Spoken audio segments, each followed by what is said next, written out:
Welcome back to Mac's Garage. I'm standing here again with my winter beater for the winter of 2022-2023 and hopefully a little bit longer. It's a 2004 Chevy Silverado 2500 HD with the 6-liter. Now this truck has some issues where sometimes the torque converter will go into lockup, sometimes it won't. I have never been able to actually get a scan tool on this when it's acting up. Whenever I have a scan tool hooked up, it works perfectly fine. But it's not throwing any codes for a transmission ratio or torque converter failure to lock or torque converter slip or anything like that. So it does have a P0300, which is a random cylinder misfire.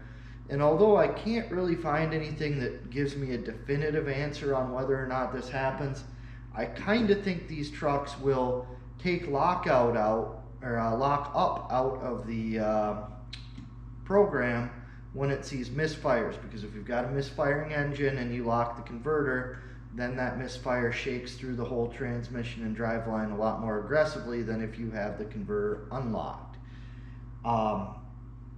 Along those lines, when I have a P0300 and I have a car that I know very little about, the first thing that I like to do is just your basic tune-up, your spark plugs.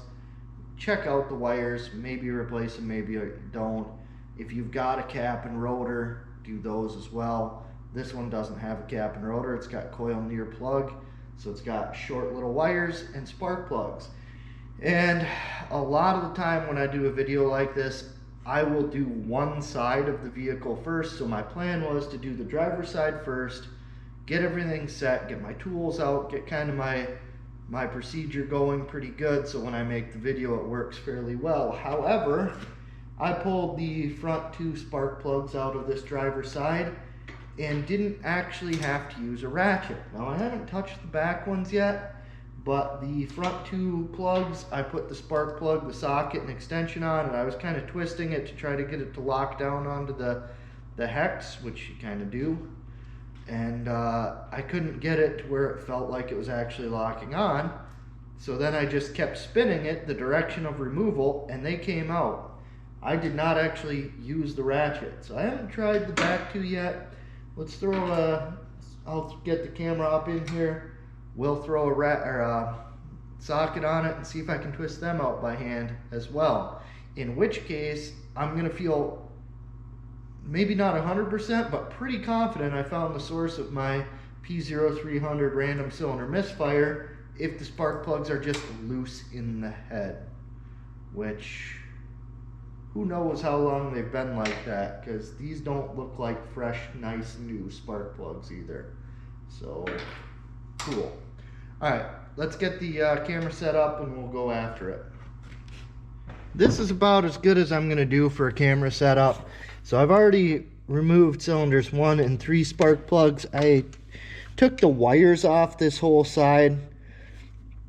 Oh, look at that one. That one actually needs a wrench. So that's good. We've got back to cylinder number 5, and at least I can't turn it by hand. We'll see how tight it is. Yeah, this one would have been loose too, but it's carboned up on the threads. That's my theory. We'll see when we get it apart here. Not awesome.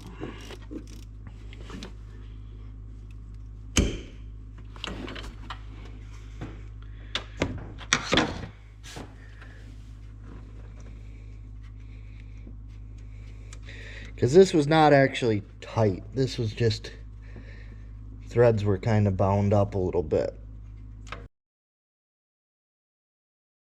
Same deal here. This one feels bad. Hopefully the threads aren't screwed up in this one.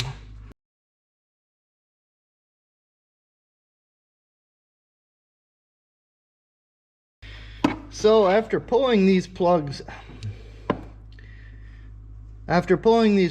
out, I am fairly certain that none of them were actually tight. So somebody probably put them in and just didn't actually finish the job, like didn't come back and put a wrench to them. So they probably started all 4 of these and didn't finish them up. So I'm going to put these 4 back in, and then we'll go over to the other side.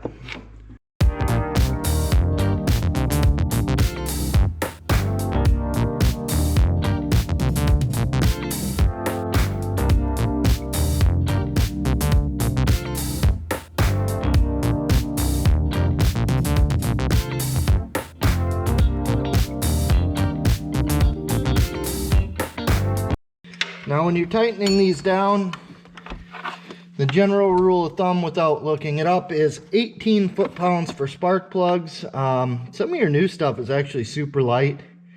If you're doing a newer vehicle, you should probably actually look that spec up and do it. Some of them are like 5 foot-pounds. Super, super not tight. But I've got all 4 of these ones snugged up. Now I'm going to switch over and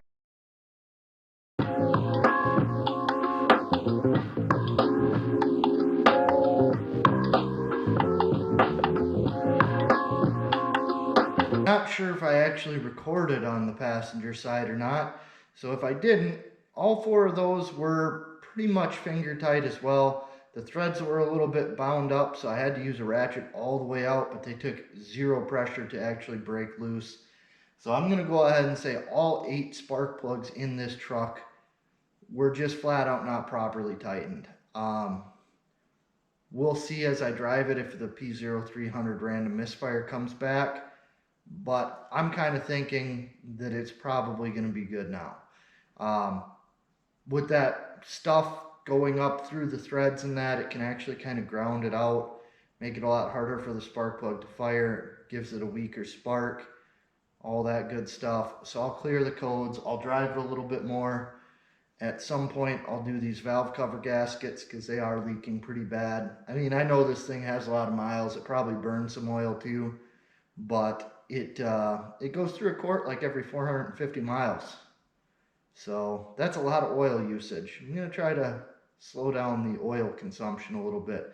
The other thing, I had this running on the other side of the shop for probably 5 minutes, and it left a puddle like this big around underneath the motor, and I'm pretty sure it's coming off the valve cover area, maybe someplace else too, but it is very wet down the back of the heads, back of the motor, all that stuff. So I do need to do that. It's been a while since I made the rest of this video, so I'm just going to do a quick update with it rather than to do one later. Alright, whatever.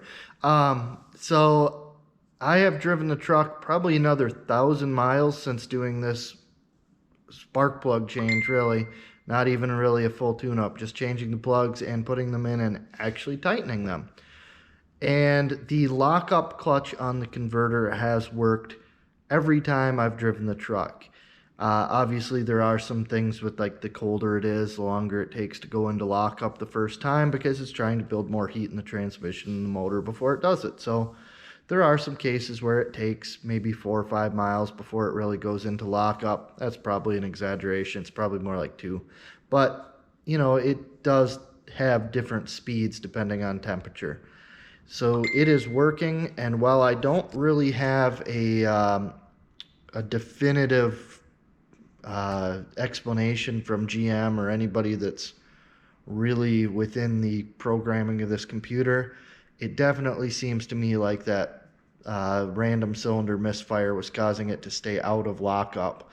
So my guess is that when the truck would see the misfire, it would disable lockup, and therefore there was no code for lockup because lockup worked when it was told to, and it is working when it's told to. So that's it, I guess. Yeah. So now I'll go back to how I finished this video the first time. That's about it for this video. So thanks for watching. Hit the subscribe, like, share, all that good stuff. This truck will be back. I'm driving it probably about an hour each time I drive it. Not every time, but I'm driving it an hour one direction fairly often. So I want it to be at least semi-reliable, things to work kind of the way they're supposed to. And there's some more things that are just a little bit annoying that I'll take care of on it as well. Because when you spend an hour in a vehicle, small annoying things, they bother me. So, alright, that's really it. And I'll see you later.